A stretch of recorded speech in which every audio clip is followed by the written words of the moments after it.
Namaskaram. Let us understand the reality as explained in Vedanta. According to Vedantists,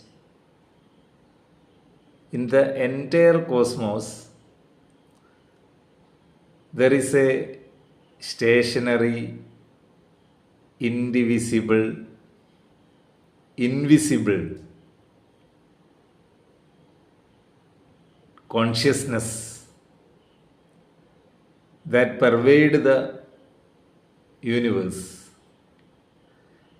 and all the objects in this universe are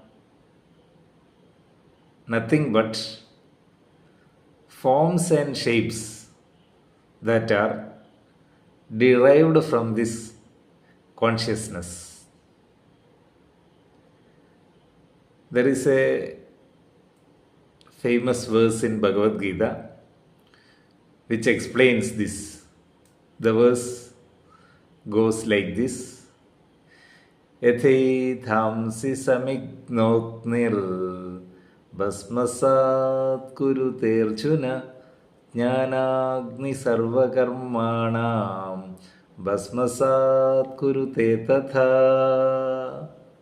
That is, just as the fire burns the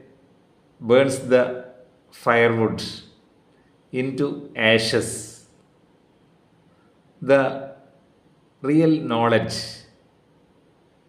wisdom, it can